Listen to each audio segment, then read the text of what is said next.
Hello, I am Alex and this is Josh, and we are the founders, performers, and producers of La CENA È PRONTA. Today we are at the lovely home of Carol Lazier and Jay Merritt, and we have a very, very special guest with us today, Patrick Carfizzi. Hello, how are you? Great to have you. Great to be with you. The three of us are all performing in San Diego Opera's upcoming production of The Barber of Seville, which is being produced as a drive-in live event. So they're keeping us very safe, and we are all super excited because this is the first live event any of us has done since the outbreak of the COVID-19 pandemic. So we are thrilled to be here. We're thrilled to be back in the rehearsal room, or rehearsal parking lot, as it were, meeting new colleagues and reuniting with old colleagues. And there's always this instantaneous bond when you're around fellow singers and fellow opera people with the music. You bond over the music immediately. And often you also bond over food. I actually don't think I've met an opera singer who is not obsessed with food, just like we are. Yeah, and that bond over food is what brings us here today. If you're new to La CENA È PRONTA, the project began as a live concert series in which we performed a recital while preparing for our guests a multi-course meal.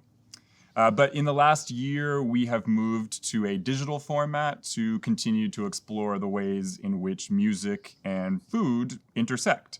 We've produced a virtual cookbook, operatic cooking classes, and a video series that picks up where that live concert series left off, which is what brings us here today.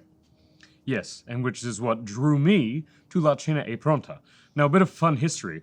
La CENA È PRONTA is the line that Flora's servant sings in La Traviata. La Traviata was actually Alex's debut here with San Diego Opera. And Flora's Servant, singing La CENA È PRONTA, was my debut in 1997 with the Santa Fe Opera. So that right away, when I saw the name of the website, I thought, oh, what an ingenious idea. This is fantastic. Merging passions for food and music, sign me up. So I reached out to Josh and Alex and said, you know, we're going to be doing The Barber of Seville. I spent some time in Seville, and my gosh, how fun would it be to do a collaboration about Spanish tapas.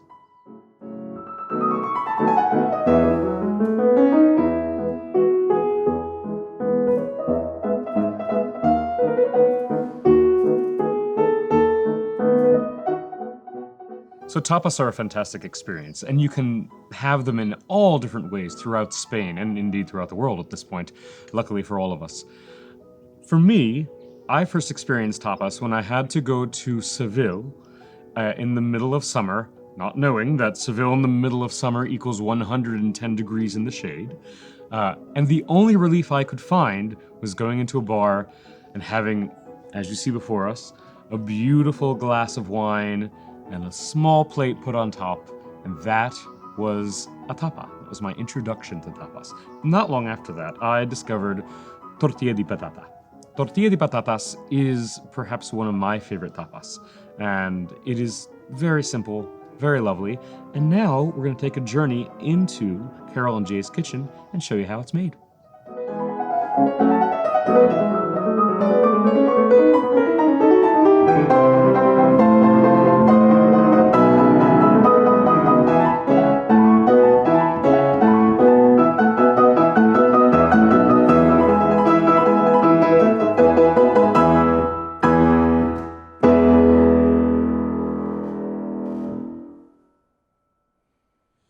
Welcome to Carol and Jay's beautiful kitchen. So when we talk about tortilla de patatas, we're talking about a potato omelet. In some parts of the world, it's tortilla de patatas. In other parts of the world, it's tortilla española. It really just depends on where you are in the moment. Couple key ingredients here. We've got potatoes, we've got onions, we've got eggs, we've got salt, pepper, but there are a few tricks, a few tips I might offer. Now, I don't prepare my potatoes and onions in the traditional manner, and it's partly because I like there to be a more evenly cooked potato. I like to have a little more surface area in general for the potato and egg to all be together. So I tend to prepare my potatoes and onions in the microwave. I know it's not traditional, it's fine. But the potato's key. You want to be sure that you get about... That's about right. You get about 1/4 inch right there for your potato. And then you get a nice coverage when you mix it with the eggs. You also get a nice even cook coming out of the microwave. Yummy stuff. We're gonna go ahead and put them in the bowl together. About 3 potatoes, 3 Yukon Gold potatoes. About half of a standard size onion. And you want the onion to be pretty thin. You want it to be almost like a string. Mix that in. And then we've got about 2 tablespoons of olive oil. Now this is another benefit to using a microwave, is that you don't end up having as much oil in the pan. You want a little oil in the pan when you're making the eggs, but you end up having a lot less oil in the pan when you pre-cook in the microwave. So let's use my hand and just dig in and mix it up. Fantastic. And we'll give it a little bit of salt, just a pinch of salt. You don't need an awful lot. And a dash of pepper. And into the microwave we will go. I call this the microwave confessional. So hold on a second. Shh. In it goes. And 4 minutes, stir. 4 minutes, stir. 2 minutes, done. Be sure that it's covered so you get some steaming through the potatoes and through the onions, and you'll be surprised at the tenderness of the potato when it comes out. So here we are. We have our potatoes and our onions. Tsiti tsiti, piano piano, as we say in the Barber of Seville. Quiet, quiet, softly, softly. You can see the onion's a bit transparent. The potato's nice and tender. Just touch it with the side of a spoon and you can just press right through it. Then you know it's perfect, and it's perfectly done. We're gonna add our eggs once the potato and onion mix has had a chance to cool. Mix them all together, and then our next step is gonna be into the pan.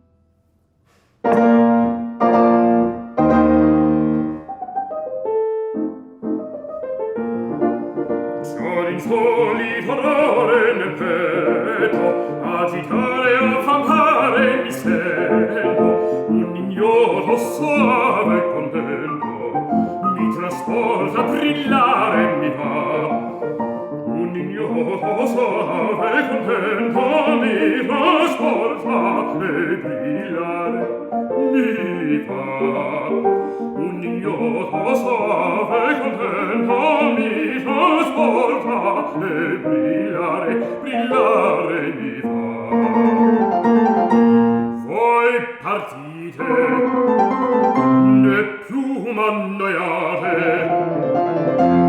tu va seco e smarrie, obbedite, va seco, obbedite, voi la bella al mio seno guidate, va prestate allora la beltà, voi la bella al mio seno guidate, va prestate allora la beltà, sì la beltà, sì la beltà, va prestate allora la beltà.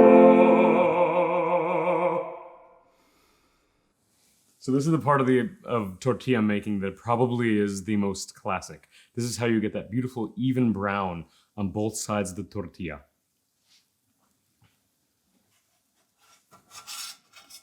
Right. That's one way to do it. Al mio fuoco, al trasporto, al desidio, non resiste l'acceso cor mio. Questo caro trionfo novello mi trasporta a brillare, mi va. Al mio fuoco, al trasporto, al desidio, non resiste l'acceso cor mio. Questo caro trionfo novello quando dolce a questa alma sarà. Voi partite, m'annoiate, v'annoiate, obbedite, tu la seco, non vostrovie, obbedite, obbedite.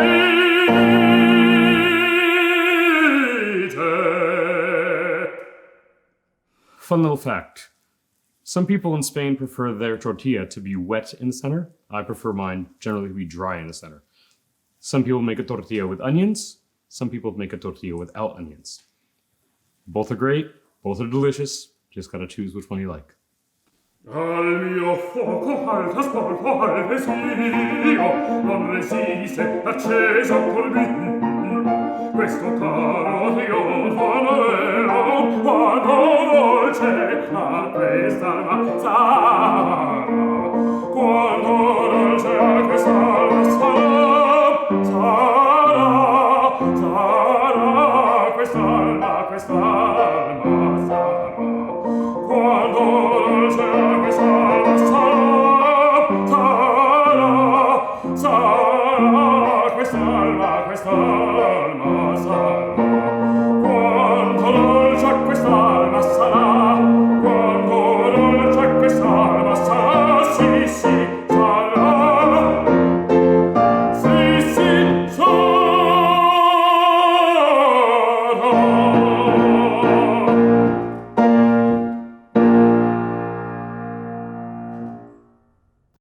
Oh, that was fun. I love to cook. I've always loved to cook. I've loved to cook since I was a little kid. My love for tapas, I think, will be never ending. But I'm curious to know what Alex and Josh, what their experiences have been with tapas. What are your favorites? I'm really partial to cheese. I worked briefly as a cheesemonger, so I got to learn all about different types of cheeses from Spain. And manchego, of course, is a classic Spanish cheese from La Mancha. It's a sheep's milk cheese, and it's perfect for a tapas, particularly on a hot day, like you talked about, because it's an aged cheese. It's a harder cheese. It'll hold its shape for longer in the afternoon, and it's not going to melt. And because it's a sheep's milk cheese, it has a lot of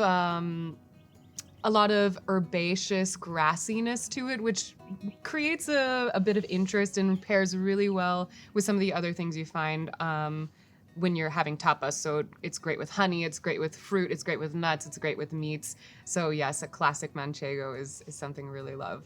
Fantastic. And Josh, for you?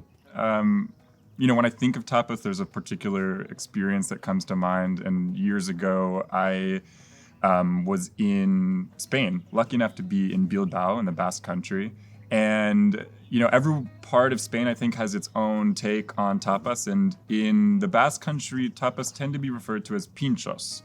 And they are also delicious little bites that you can have. And actually, almost a little bit like right here, everything is served on a little piece of bread, little round of bread. You roll up to a bar, and there are counters filled with all sorts of different tapas on pieces of bread. And you and your friends will sit down, have something good to eat. And at the end of the night, you return, you have maybe your 5 or 6 plates. You said, I had 6 pinchos. They charge you for that, and that's that. It's sort of an honor system since everything is surrounded with little plates of delicious food.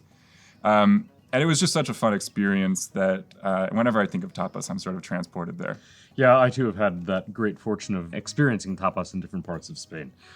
Madrid in particular comes to mind, and going into the market at San Antoni, and there are just acres and acres and acres of croquetas. Croquetas with jamon, croquetas with queso, croquetas with chicken, croquetas in every possible way you can imagine. I love the style. I love the ease of being able to go and enjoy delicious morsels, savory little bites that you can just really take the time to appreciate. My experience with tapas in terms of what drink was offered was always some kind of wine. Traditionally around Seville, it's a manzanilla wine, which is similar to a sherry. But here today we actually have Tempranillo, which is a bit more common in Madrid and Barcelona. I love them all. I enjoy them all. They all really make the experience complete. One of the amazing things about, sitting at one of these bars in Bilbao, I didn't know this was coming, but we're sitting there enjoying each other's company, and all of a sudden there are a couple men that come down the street and they're singing some song together. It was this incredible moment where these men just started parading through the streets, serenading whoever was there to enjoy their food. And bit by bit, more and more men joined them in this group. It was kind of an incredible experience that really in a way, has felt like it mirrors a little bit of what's happening today. Totally, and it's that joy for singing that actually led me to choose the aria from L'Italiana in Algeri, also by Rosini, another one of Rossini's masterpieces. Mustafa talks about his passion for everything and how it burns inside him. He loves so much. He's loved people so much, and I said, my gosh, could easily be Mustafa describing how much he loves food, how much he loves the beautiful taste of a tapa. Patrick, thank you so much for sharing your music, your cooking, and stories today. If you want to learn more about La Cena È Pronta and see more videos like this, please do visit us at www.lacenaepronta.com. We just released our first short film with Conduit Studios. It's entitled Amuse-Bouche. In this film, we prepare a French-American meal and perform songs from Handel to Weill. San Diego Opera presents The Barber of Seville, beginning April 25th at 7:30 p.m. Live, drive-in, safe, in person, at the Pachanga Arena in San Diego. For more information and for tickets, visit www.sdopera.org. We can't wait to see you there. Thanks to Peter Walsh, our pianist, for this evening, and very special thanks to Carol and Jay for hosting us here. On behalf of San Diego Opera, we'd also like to thank Darlene Shiley and the Conrad Prebys Foundation for making this production of The Barber of Seville possible. Thanks so much.